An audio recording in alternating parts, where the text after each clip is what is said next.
guys. At ito na nga po, tayo ngayon. Meron na naman ako naisip na recipe na puto recipe. DIY na naman natin ito guys. Ang ingredients ko kung hindi nyo maitatanong. And dahil nga DIY natin, nakikita nyo to is ripe mango. And ito po is ripe, hindi nga pala ripe. Ito po is apple. Ayan, akin po siyang kinadkad. And then, ito po ay kinayod ko naman po ng pangkayuran sa yung buko. And ito po yung cheese. And of course, hindi po mawawala itong egg. And meron po tayong melted butter na. Dito ko na po siya idiniretso. Dito po kasi tayo gagawa ng butter ng puto. And then, ito po fresh milk. So, ayan po siya guys. Yung ingredients po natin. And samahan niyo po ako. Titingnan po natin kung ano yung resulta ng mga ingredients na ilalagay ko. So far, ang nagbago lang naman po is itong itong mango and apple. Yan lang naman po ang napadagdag. So titingnan po natin kung magle-level up po pag ang ginamit po natin is itong ingredients nito. Kung meron pang i-level up yung ating puto. Ayan, samahin ako guys. So yan guys. For now, unahin po muna natin is ang ating wet ingredients. So unahin po muna natin itong egg. Natin muna siyang i-beat. Naglagay ko ako dito ng 2 pieces medium egg. Ayan. So, nalagyan ko natin siya. Ayan. Dito ko na siya hinalo guys. Meron na po siyang kasamang melted butter. Option na lang po yun. Pwede na din naman po ng cooking oil. And next po natin is itong 1/2 cup na milk. Option na lang din po. Pwede po naman na plain na water na lang. Depende po yun sa inyo kung ano po ang gusto nyo ihalo para mas mapasarap nyo po yung inyong mixture na or yung butter po ng inyong puto. So dito po, ilalagay ko na rin itong apple para mas lumasa po siya. Hindi ko po siya ilalagay as toppings. And then, ito din pong ripe mango na tumulo. Ilalagay ko na rin po siya guys para lasang-lasa. So dito pa lang po panalo na sa lasa. Ayan. And then just a moment lang po.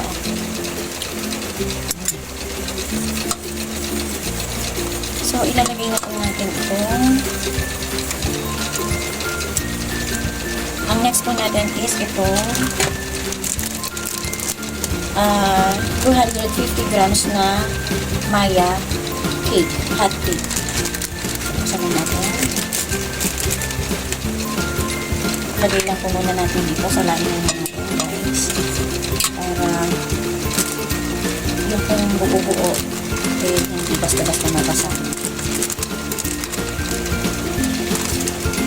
Pwede naman natin putik-putikin, huwag bibiglain. Ganito ang ginagawa ko.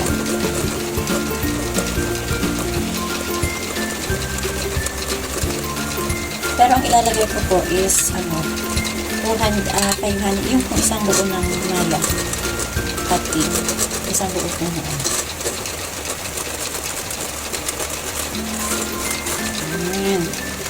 kailangan po talaga is maingat po tayo sa paghahalo para maiwasan din po yung talsikan sa paligid. Talsikan sa paligid. Yan. So, sana maganda po yung kalabasan nito. Kasi kahapon po, ang ginawa ko is yung pong ube de leche. Ayun po is leche flan. Ang mixture niya. Pero, ginamitan ko siya ng malagkit. Glutinous rice.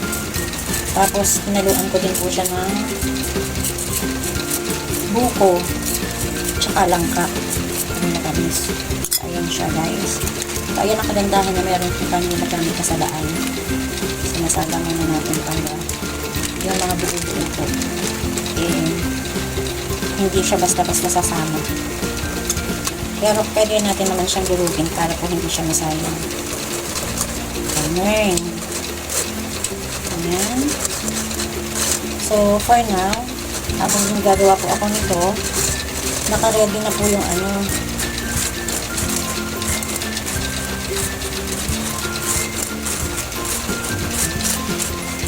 naka-ready na po yung ating kailangan nagpapakulo na po tayo tubig, yung ating steamer. So, ito naman po tayo sa second pack. Tingnan natin kung gaano kadami magagawa natin dito, guys. Para na alaman natin kung magkano ang ating tikitain. Kailangan nakakatuwa yung ginawa ko kahapon na ube de leche. Ubus dito sa loob ng subdivision. Ayan.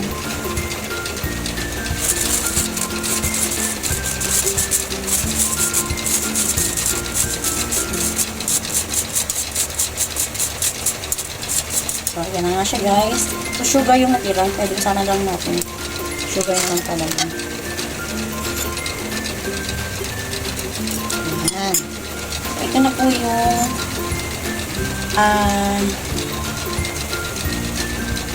2 packs ng 500 grams ng Maya hot cake. So, ito po yung consistency niya. Napakita ko sa inyo. So, ang ilagay ko lang po muna is na tubig or milk is 1.5 cup. Hindi ko po muna binigla yung 2 cups. Depende po yan sa atin kung kailangan pa po natin mag-add.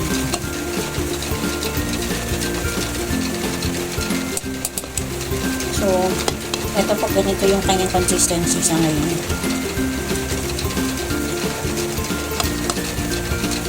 Pero, habang hinahalo ko siya, guys, nakaamoy ko na yung amoy ng ripe mango. Pero yung apple, hindi ko siya nakaamoy. Siguro, malalasahan lang natin siya mamaya.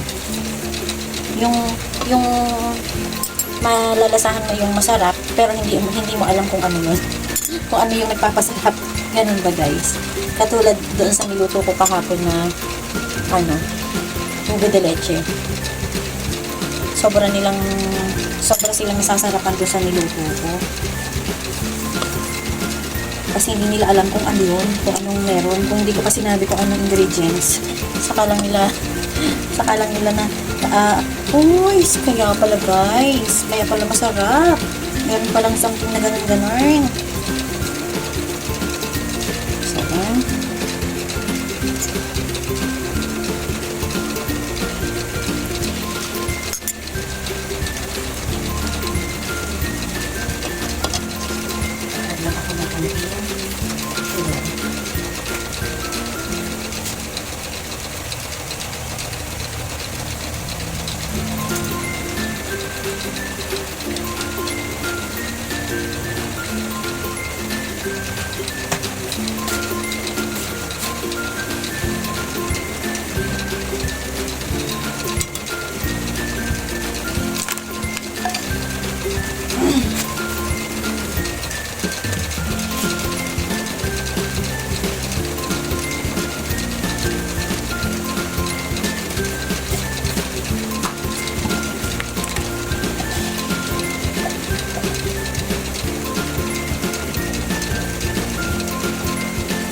guys, idadirect ko na siya dito. Para hindi na tayo maghirapan yan. Guys, hindi natin siya pupunuin ha. Ganyan lang siya.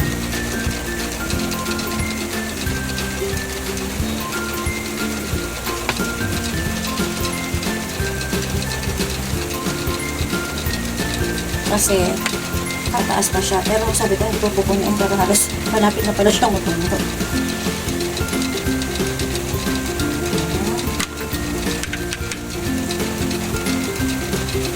Nilagyan ko nga pala ng butter. Yung ano niya, pinakang kita ng cup. Tawag ko. Para madali lang siyang alisin.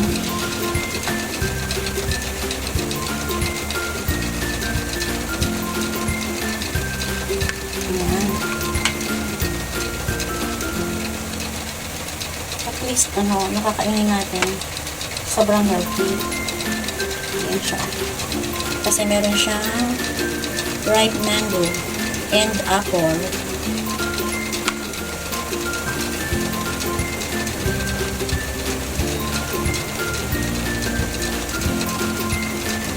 Ayan, maglalagay ulit tayo.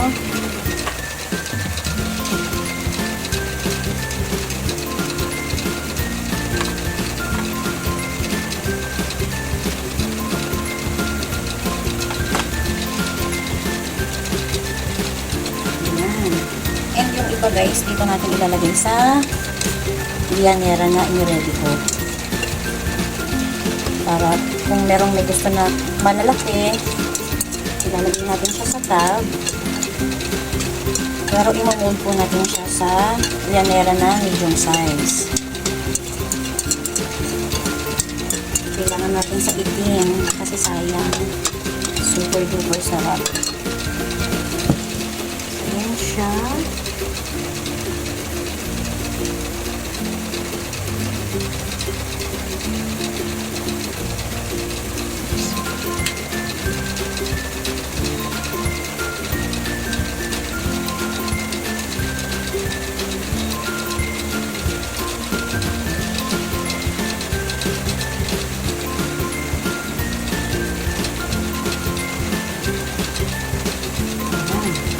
Okay? So, that's it. And ngayon naman, maglalagay na po tayo ng cheese. So, gusto ko yung ilalagay ko na kaagad yung cheese para mag-melt.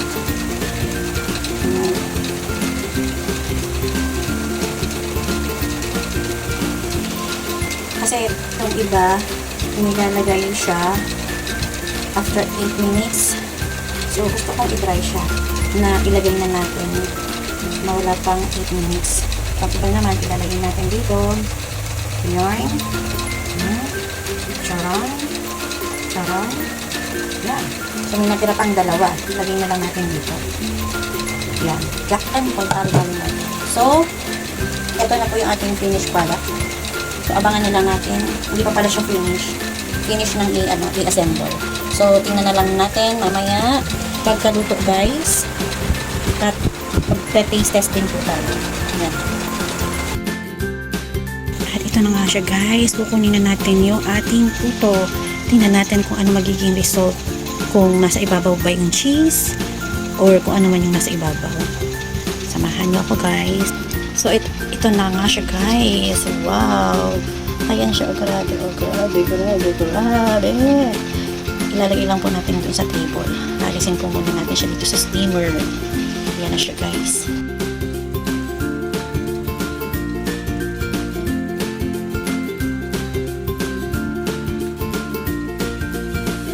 Ayan guys. See? At ito na nga po siya. Ililipat na po natin siya dito. Wow! O, diba? Ayun pala yung sekreto guys. Kailangan talaga pang-apoy natin is i-medium lang po natin. Kasi, once na pag nilagay nyo na po yung butter ng puto, sinalang nyo na po siya, tapos, hindi nyo ilalagay siya sa medium heat. Ang tendency po pala talaga is, puputok yung pinakang puto po natin, yung finished product po natin. Kaya pala, yung nakikita po tayo na mga puto na yung parang bumubusa. Yun. So, kaya kailangan po talaga yung ating apoy is nasa medium heat lang after pag yung ilalagay na po natin yung apoy inassemble. So, ito na siya guys. Kaya lang, napansin natin, wala po yung cheese. Lumubog siya, pero kita natin yung mango. Ayan siya, oh. Ayan yung mango. Nakikita natin yung white mango. So, mamaya po magte-taste test po tayo, guys. Samahan niyo ako ulit. So, meron po akong ginawa yung nasa llanera. Yun po yung ating iti-taste test mamaya. Guys, samahan niyo ako. Babush! And ito guys, yung nasa llanera po natin. O, diba? Ito nadali ng tong. Ito aking iti-taste test. So, ayan siya guys. Oh, napaka-fluffy niya. Oh, see? And ito din po, oh. Super fluffy. Parang nanghihinayang tuloy akong alisin siya sa sa molder. Dapat pala, sa next video ko, guys, ilalagay ko na siya sa yung meron na siyang, yung paper. May nakalagay na siya, Hindi ko alam tawag doon, nalimutan ko na, sorry naman, guys. Tapos ito, pwede natin siyang, kumbaga sa cake, pwede ito yung pinakang chiffon natin. Tapos pwede natin siyang gawin natin na yema cake. O, diba? So, ayan siya guys. So, kulang na lang dito is yung pinakang dito. Yung pinaka filling ng yema cake. Yun. So, ilalagay natin sa ibabaw. So, ayan siya guys. So, assemble lang muna tayo. Then, gagawa tayo ng filling ng yama cake. Ayun na yung next na i-video po natin guys. Ayan guys. Ito po ang ating sasampulan. Itong nasa molder. Pakadali niyang tanggalin guys. Pag moist pa siya. Natin ating biakin o sa harapan ninyo o kayo ang saksi. Wow, ayun yung mango niya. And tikman natin.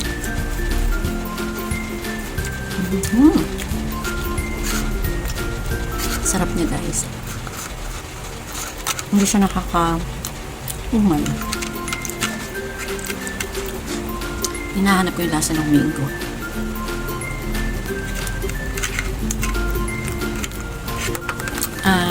Andun pa din yung nangingibabaw pa rin yung lasa ng cheese tsaka yung milk. Meron lang siyang twist ng mango. Yung apple hindi ko mahanap, siguro dahil kasi konti lang yung nalagay ko. Parang sarap na, sobrang fluffy niya kainin. Ang sarap.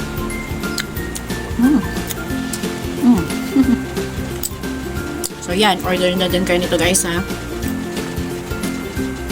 Papakita ko po sa inyo yung kung paano ko po siya ginawa. Ayan. Kaya umpisahan nyo po and tapusin nyo hanggang dulo. Thank you. Bye-bye. God bless. Paki-subscribe, like, and share. Follow, like, and share. Ano ba yan? Bye-bye.